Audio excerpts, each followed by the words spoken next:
we want to go ahead and solve this absolute value equation. We're going to start off doing this one first by graphing.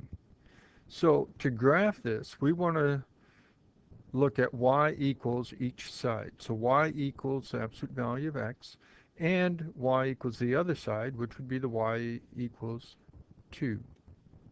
Now remember, in graphing absolute value, you look at what's on the inside side equal to 0, so you go x plus 3 is equal to 0, solve that, and you get x equals negative 3.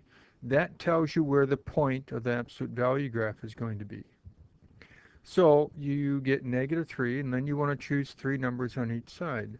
And then you can go ahead and make yourself a t-chart. Now, you can take negative 6 and plug it into the blue, and then you will get 3. Take negative 5, plug it into the blue, and you get 2. Take negative 4, plug it into the blue, and you get 1. Or you could go ahead and make a t-chart with your calculator. So when you plot the blue points, you're going to get the shape of a V.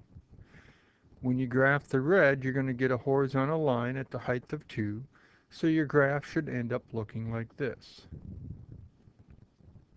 So to solve this, we need to go ahead and look at where the blue and the red cross. Well, we can see the blue and the red cross right here when x is negative 5, and right here when x is negative 1.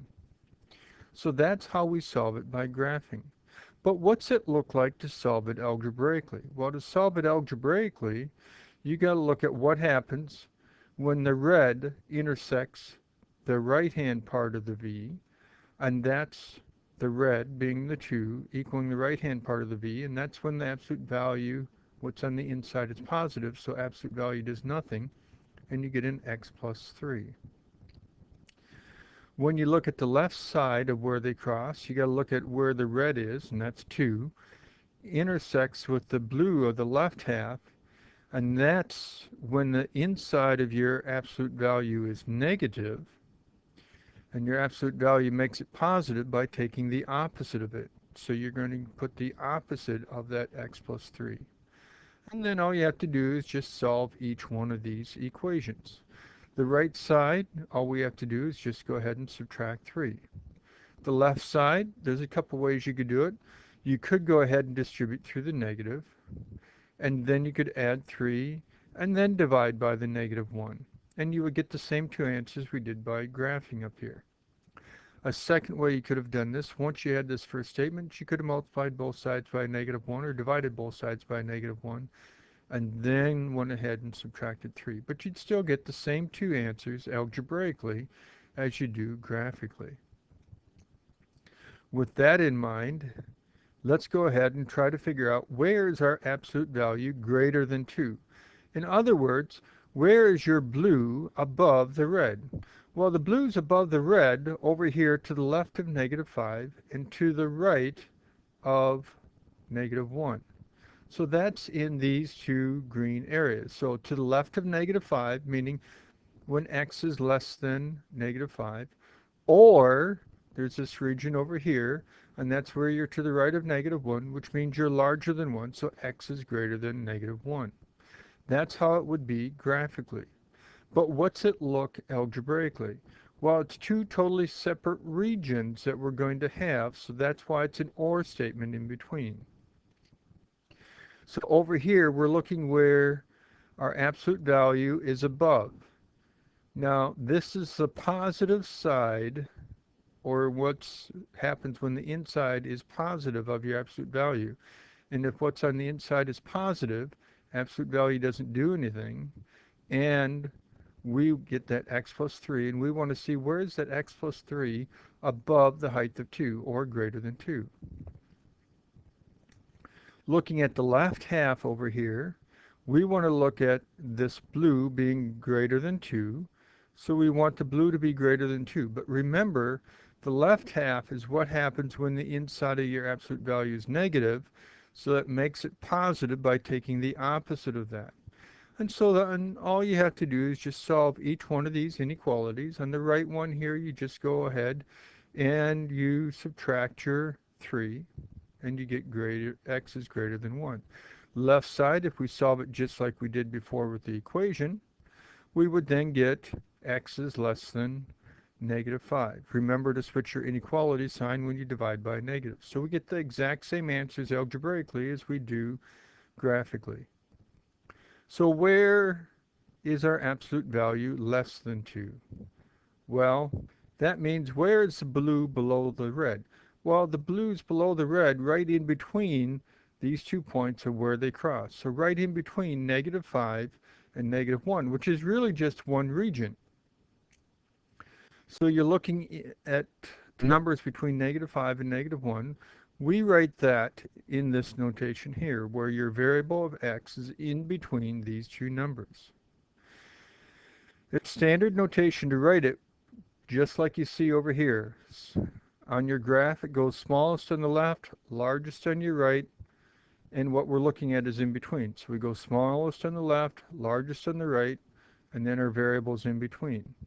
We need to be to the left of -1, so we need to be less than -1.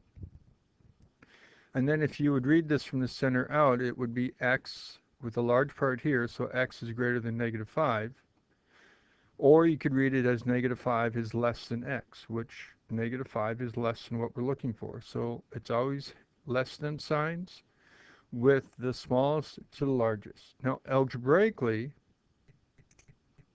you would want to go and put down this part here, and that's the part that's over here. But since it's only one region here, we fill it in, or one region, we join it with an and statement, or we could write it like this, which is an and statement, where you're less than -1 and greater than -5. So we could do that down here.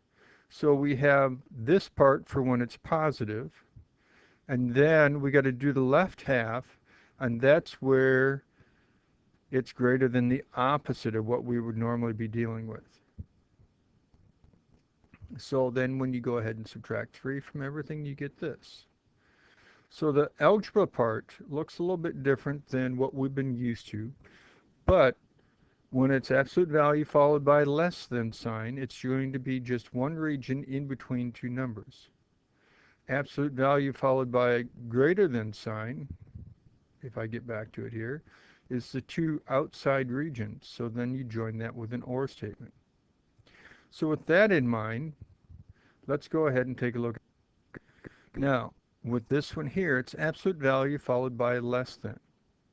If it's absolute value followed by less than, that's just like this last one here, where we write it as one compound inequality. So we're going to go ahead and look at the part where if what's on the inside is positive, absolute value does nothing, and that's this part. But then we got to write it as a compound inequality, so we need to put our less than or equal to here, because that's what we had up here is less than or equal to. Then, instead of going ahead and putting down a +2 like we had here, what we put over here on the other side is the opposite of that. So on this one, we're going to put down, instead of 4, we're going to put down the opposite of that, which is -4. Now we could go ahead and solve that by going ahead and adding 2 to all three parts. Then we could go ahead and divide by 2 to all three parts. So now we're looking at our variable being less than or equal to 3 and greater than or equal to -1. In other words, we're in between -1 and 3. On our number line, we're shading in between -1 and 3. Our two endpoints are filled in because of the equal to underneath our less than. This one here, we have absolute value followed by a greater than. If it's absolute value followed by a greater than, that's like this here. We had absolute value followed by a greater than. That's where you're shading the two outside areas on your graph. So then you need to have it as two separate inequalities joined by an or statement. So we're going to do that here. What's on the inside? If that's positive, absolute value does nothing. Oops, I did the wrong one. Sorry. There we go. That's this one here.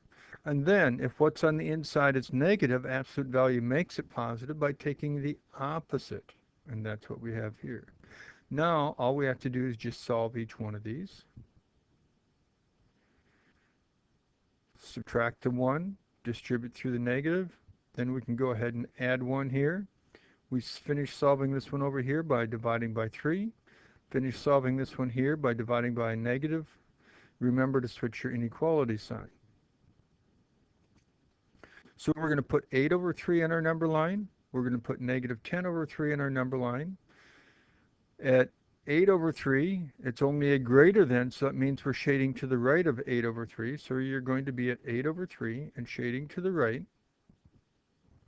And it's an open circle because there's no equal to here. Or means it's a separate inequal or shaded region. So then we need to be at negative 10 over 3.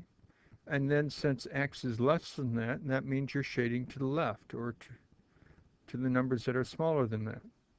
And then we would get this.